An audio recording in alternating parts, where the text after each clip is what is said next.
बोलिए सदगुरुदेव भगवान की जय। आज मैं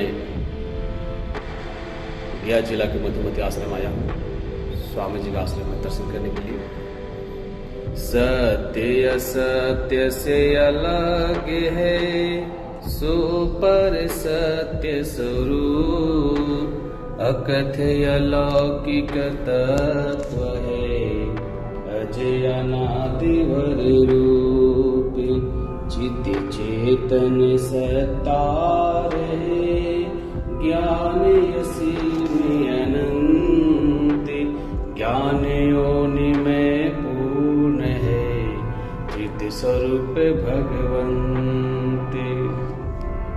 आज मैं कुछ यज्ञ के बारे में बताना चाहता हूँ कि यज्ञ एक विशिष्ट वैज्ञानिक और आध्यात्मिक प्रक्रिया है, जिसके द्वारा मनुष्य अपने जीवन को सफल बना सकता है।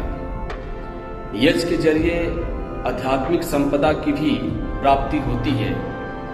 श्रीमद् भगवद गीता में भगवान श्री कृष्ण ने यज्ञ करने वाले को परम गति की प्राप्ति की बात भी बताई है। यज्ञ एक अत्यंत प्राचीन पद्धति है, जिसे देश के सिद्ध साधक, संतों और ऋषि मुनियों ने समय समय पर लोक कल्याण के लिए करवाया है। यज्ञ में मुख्यतः अग्निदेव की पूजा की जाती है। भगवान अग्नि प्रमुख देव हैं। हमारे द्वारा दी जाने वाली आहुति को अग्निदेव अन्य देवताओं के पास ले जाते हैं। फिर वे ही देव प्रसन्न होकर उन छवियों के बदले कई गुना सुख, समृद्धि और अन्न धन हमें देते हैं। यज्ञ मानव जीवन को सफल बनाने के लिए एक आधारशिला है। इसके कुछ भाग बिल्कुल विशुद्ध आध्यात्मिक है। अग्नि पवित्र है और जहाँ यज्ञ होता है वहाँ संपूर्ण वातावरण पवित्र और देवमय बन जाता है। यज्ञ वेदी में स्वाहा कहकर देवताओं को भोजन परोसने से मनुष्य को दुख, दर्द और कष्टों से छुटकारा मिलता है। वेदों में अग्नि परमेश्वर के रूप में वंदनीय है। अग्निदेव से प्रार्थना की गई है कि हे अग्निदेव, तुम हमें अच्छे मार्ग पर ले चलो, हमेशा हमारी रक्षा करो। यज्ञ को शास्त्र में सर्वश्रेष्ठ कर्म कहा गया है।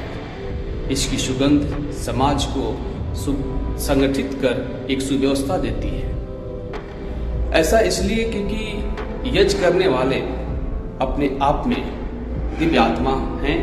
यज्ञों के माध्यम से अनेक रिद्धि सिद्धि की प्राप्ति की जा सकती है। मनोकामना को सिद्ध करने वाला होता है।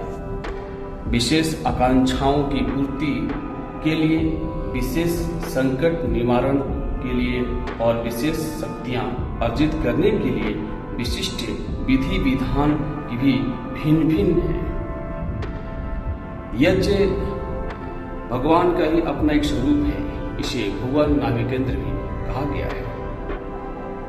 याजकों को लिए आहार, विहार और गुण कर्म को ढालने के लिए विशेष प्रावधान बताया गया है। यज्ञ से ब्रह्म की प्राप्ति होती है। यह इंसान की पाप से रक्षा करता है, प्रभु की समीप्य की अनुभूति कराता है। यज्ञ मनुष्य में दूसरे की पीड़ा को समझने की क्षमता और समझ आ जाए, अच्छे बुरे का फर्क महसूस होने लगे, तो समझ लीजिए कि यज्ञ हमारा सफल होता है। यज्ञ करने वाले आपसी प्रेम और भाईचारे की सुवास कर दिशा में फैलाते हैं। इस प्रकार से यज्ञ का अच्छा संक्षिप्त विस्तार बातों को बतलाया गया। बोलिए सदगुरुदेव भगवान।